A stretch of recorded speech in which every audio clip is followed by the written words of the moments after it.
going to invite Tim Woodard up. He is joining us from NVIDIA, and he's going to show us about Omniverse, so another runtime engine that we're very excited to have here. So thanks, Tim. Well, hi, everybody. I'm a principal solutions architect at NVIDIA. I cover professional visualization. My background was building visual systems for flight simulators and medical devices. I've been with NVIDIA now for about 8.5 years, and before that it was 20 years working on geospatial applications primarily. And now I'm here at NVIDIA. So I was playing around today while y'all were going through the exercise. So if you need the lat long, it's right here. So the first project I ever worked on in computer graphics right out of school in the late 90s was a medical simulator. And so this was basically building a digital twin, but of a human. And the idea was to go in and allow laparoscopic surgeries to be performed. So you had to be able to clip and cut and modify the geometry. Pretty crude by today's standards, but 25 years ago, that was pretty fly, if I may say so. It's pretty cool. And moving on, same kind of technologies used to build large geospatial environments for training humans. So this was always my focus, is like how do we train people to do their jobs more effectively? And like why do you need a simulator? I think these two examples I just showed are really important. In both cases, you want to be able to practice a lot, right? You want to be able to put the trainee in an environment that's difficult or costly, or put them in situations that are uncommon. And this is really where simulators shine. And so I'm going to come back to that in a little bit and explain how that's relevant to Omniverse and what we're doing at NVIDIA. Before I dive into that, I wanted to just kind of put up an image of like what is NVIDIA doing? And it's a lot. But this will maybe help contextualize what I'm describing with respect to Omniverse. So you all obviously know NVIDIA make GPUs, graphics processing units. This is kind of like in the bottom row of the stack. This is the hardware. We design GPUs, we design CPUs, network interface cards, DPUs, which we call data processing units. And the reason for that is that then we build systems on top of these components that are geared towards solving very specific compute challenges. There's not like one perfect computing architecture. Depending on the problem you have, there's going to be better system designs, right, for solving that problem. So we have these different system architecture. That's kind of the next tier up, showing various computer architectures for doing things like AI training or computer graphics. But what maybe most people don't realize is that the bulk of NVIDIA are engineers, and the bulk of the engineers are software engineers. And so almost all of the effort at NVIDIA goes into defining software libraries that can take advantage of that underlying compute architecture. So if we can find algorithms that run well on a GPU, we'll parallelize them. We'll build them on top of CUDA and then wrap them in a library. And there are hundreds of libraries. So, and we'll talk about this later in the week when we get into GPU-accelerated geospatial processing. But suffice to say that if an algorithm can be parallelized, we work to write a library for it so that you can integrate that into your application and then see 1,000x or 1,000,000x speed-ups by virtue of running on an optimized hardware architecture. So on top of all that, we have some platforms that are larger scale. So things like, how do I train a whole AI model or go do inferencing? That's on the AI side. And then Omniverse. And Omniverse is really kind of like the tippy top of everything that NVIDIA works on. It brings together a lot of different pieces and parts that have evolved over a long period of time. And so if you look back over like, okay, what's NVIDIA been doing since our inception? Obviously, we accelerated gaming. This was our roots. This is where we started back in the early 90s. Moving forward, then we began moving more into professional visualization, things like simulators. This is a big part of our business. It's the area that I cover. So less about the gaming and entertainment, more about like professional applications. But then people figured out that they could use GPUs for non-graphical applications. And this is where HPC and scientific computing began to leverage GPUs. So there may be a graphics component at the end, but really it's crunching a lot of math, right? Moving forward, deep learning, the big bang of AI as we know it really happened in about 2012 when a guy out of the University of Toronto figured out he could use a GPU to train a neural network to identify images. It was called the ImageNet Challenge, and he obliterated the competition. And then in 2018, we introduced ray tracing support in the hardware, and that was really kind of a turning point for being able to do the kinds of simulations I'm going to talk about with Omniverse, which began its development in 2020. And then generative AI and AI in general has exploded since then. I'm sure you've all used large language models like ChatGPT and stuff. But what I'm really here to talk about is PBR. PBR stands for physically based rendering, and it's one of the cornerstones of what we're doing with Omniverse. I have a couple images here.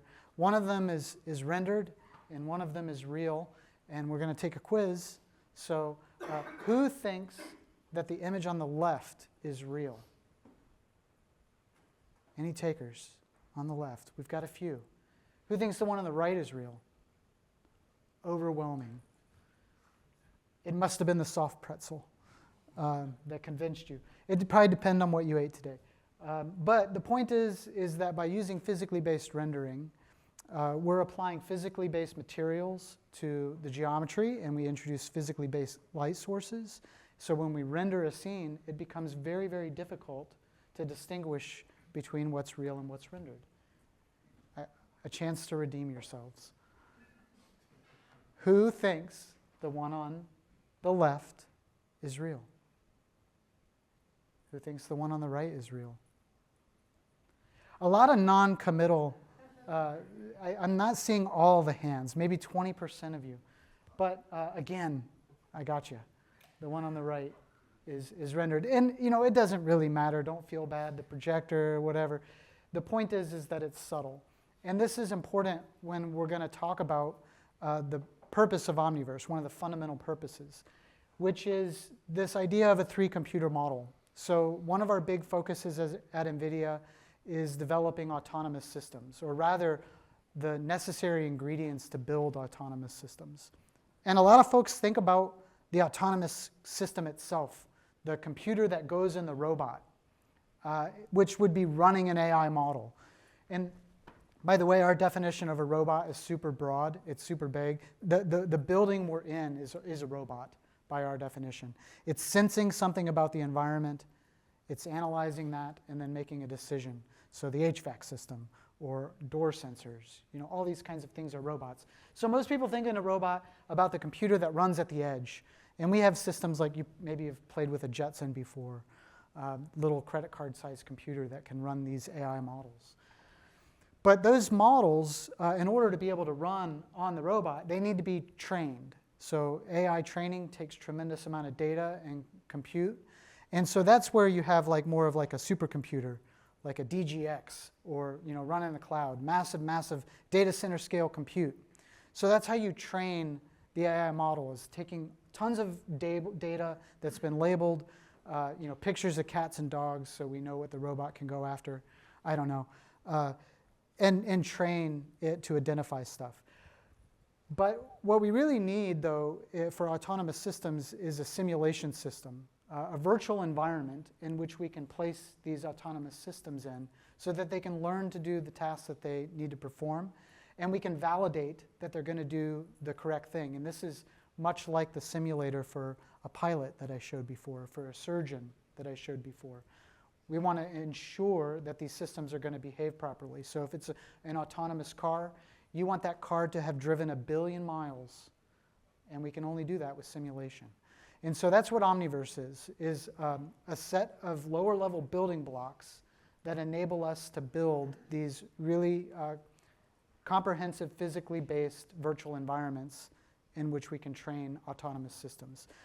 And what we find is that like the problems for building these environments occur at many different scales. So whether you're doing like factory or warehouse automation, or you're doing planetary scale simulation, all of these things require the same low-level building blocks. And I put together a video montage that kind of showcases some of these. So this is kind of a factory example where you have lots of different applications that all work together to build a digital twin. And so in this way, Omniverse acts as like an operating system to tie all these different things together. We have groups that do city-scale twins. This is Ericsson. They do 5G signal propagation modeling.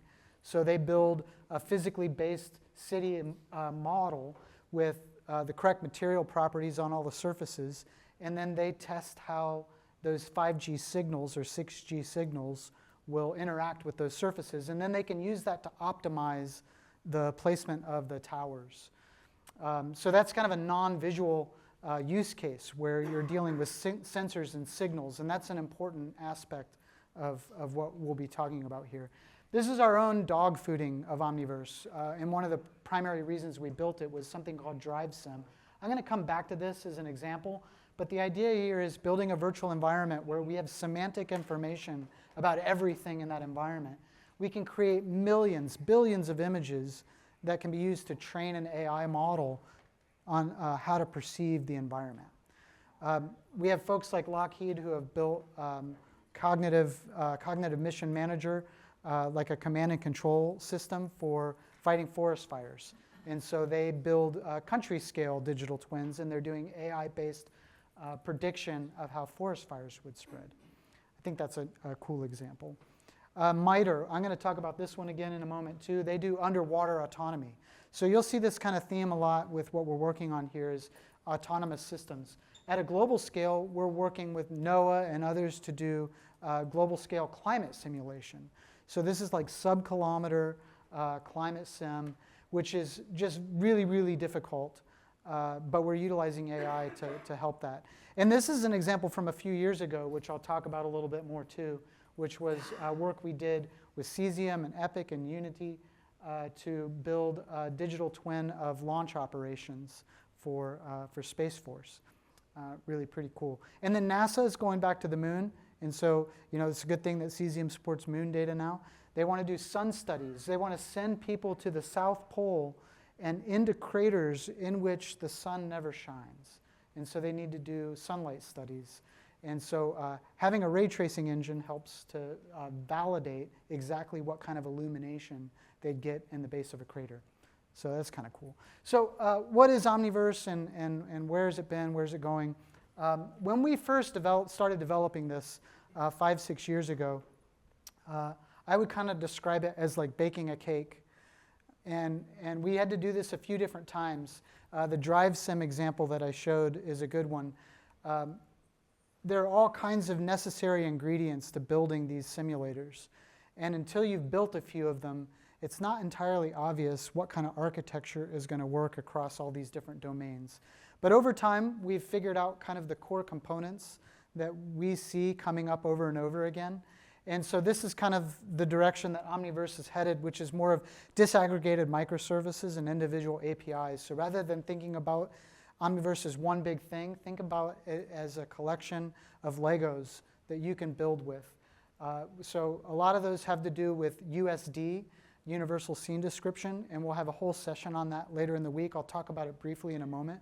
But then also the rendering, so all of this physically based rendering stuff that I showed, being able to do sensor and signal processing.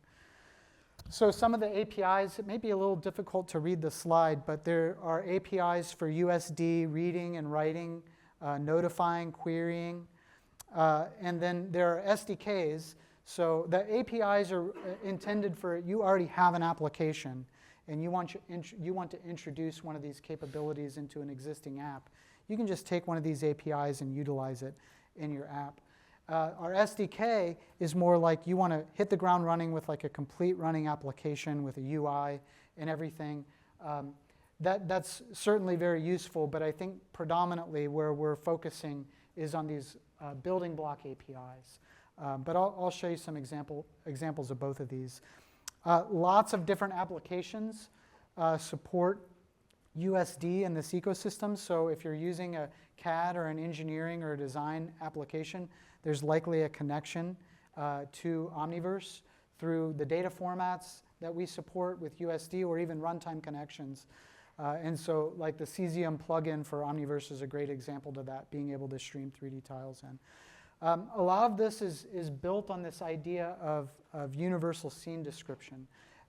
Show of hands, how many of you have heard of USD before? So yeah, a few of you. For those of you that haven't, USD, Universal Scene Description, is not a new thing. It's been around for quite a while. Pixar actually invented it internally to solve their own challenges with moving data between applications. So as you might imagine, at Pixar, they have a lot of artists. They use a wide range of tools and many different data formats, and they needed a way to freely move data between their applications. And so think of USD as like a superset of every 3D format that has come before it. It actually aligns well with things like GLTF.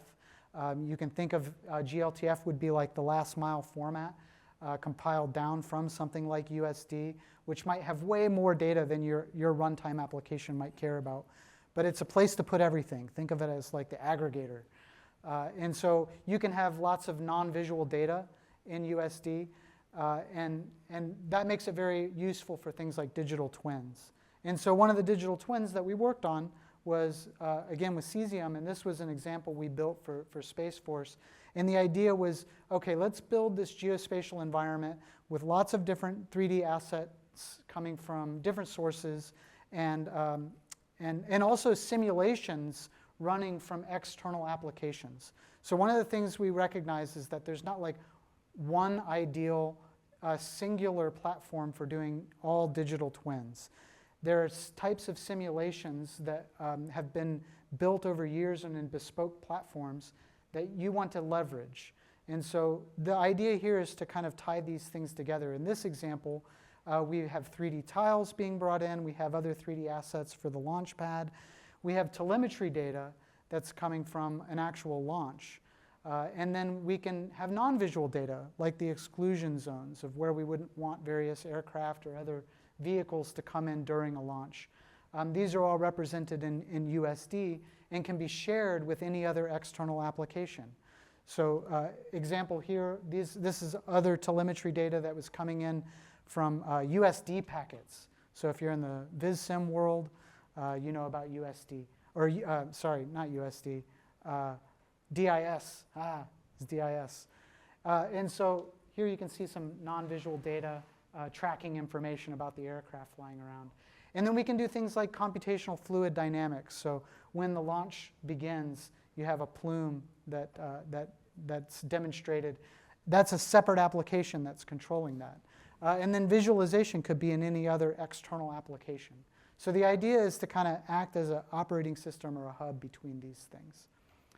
So if you want to do development in this environment, there's a few different ways to approach it. I mentioned the SDK.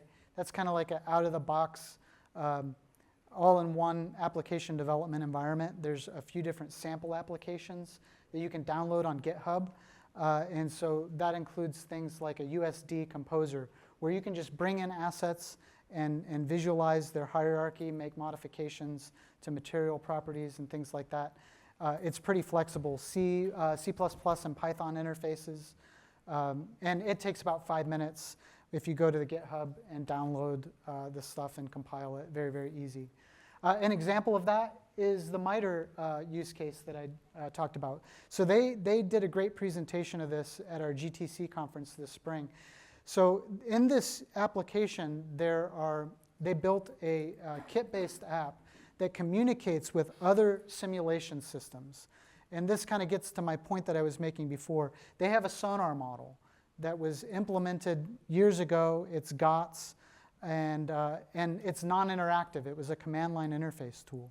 And so they wrote a connector in Omniverse to be able to take the bathymetric data, convert it to the format that the GOTS sonar model required, invoke that model, wait for it to generate returns, and then load it back, convert it to USD, and visualize it. And so you're seeing the sonar returns happen as that UUV moves around. They can invoke that connector and cause this external simulation to be run and visualized in the context of that bathymetric data. In addition to that, they also have like a USD description of the underwater environment. So imagine like a volumetric description of the salinity and temperature of the ocean. And so that is used to determine the buoyancy of that craft, which is also another simulation system. So another external simulator that handles the dynamics of that UUV.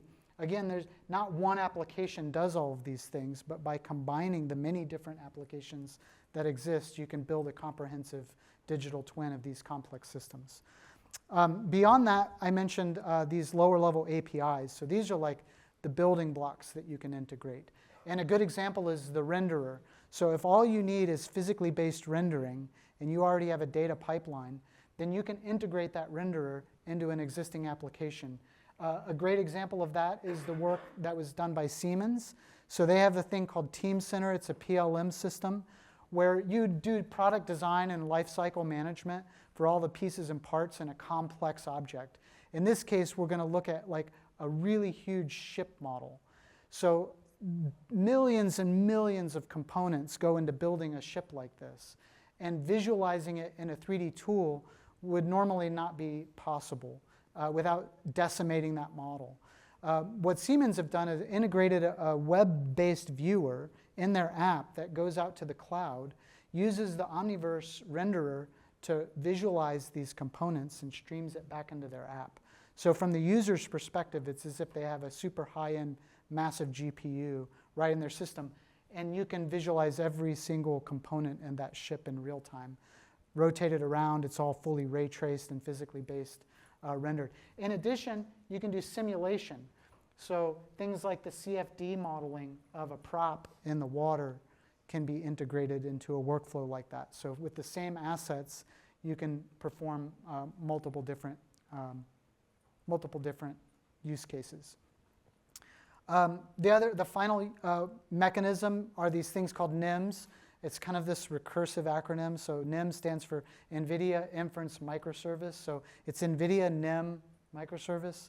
Anyway, they're basically like containerized runtime APIs that are set up that you can just download them and run them either locally or in the cloud. And they perform a function. And so that might be rendering, yes, 5 minutes, great. And so those are NIMs. If you haven't heard of NIMs, there's hundreds of these things that you can go to build.nvidia.com and chain them together. This is how you can build these complex applications that are microservice-based for all kinds of really cool things, language models, generative AI, you name it. And then there are these NIMs for Omniverse as well. The final example I kind of want to show is how we use this internally. And this is something called DriveSim. So using the APIs for visualizing the environment, we can create these camera views of a virtual world. And this is, again, what's necessary to go train an autonomous vehicle and validate that it's going to do the right thing when we deploy them. So the way that works is a simulator. So we build a simulator that has NVIDIA GPUs in it that's running Omniverse. And then on the right is a system that has the computer that would sit in the trunk of a car. And we stimulate all of the sensors that computer would normally be seeing the outside world with. So I think of it as kind of like the Matrix in reverse. We put the AI into the virtual environment. And so it thinks that it's driving around in the real world. And this allows us to, just like a flight simulator, test all of the various conditions that a vehicle might encounter. And so we use this kind of for two parts of, remember that 3-computer model I showed where there was Omniverse at the top, you had the robotics system on the right, and then a supercomputer on the left. We're using Omniverse for kind of completing that loop in that we can do synthetic data generation. So what you're seeing here are images that are photoreal, but then also producing semantic labels, information that's not normally human labelable, like the depth of the scene or the speed of the vehicles. We can create various weather conditions and different environmental conditions that might not otherwise be common. You'll see here in a moment like a nighttime scene in the rain with a lot of flashing lights. Think about how difficult that would be for an AI model to pick out all of the various aspects in a scene like that with just a camera. But it's not limited to just cameras. You can do LiDAR and radar as well. And so the idea there is sensor simulation and in hardware-in-the-loop simulation. So I think that's all pretty neat. There's one more area that I think is super exciting, and that's basically using generative AI to be able to enhance further the visualization of these kinds of environments. One of the AI models that we've been developing is called Cosmos. And one of the things that Cosmos can do is take images that are from one source and translate them into another. And that sounds kind of ambiguous, but imagine taking a simple render from something like Omniverse or a game engine, Unreal, Unity, you name it, and you produce a video that doesn't have to be photoreal. And then using generative AI, you ask to translate that into something that's hyper-realistic. And you use a text prompt. So what kind of conditions do you want?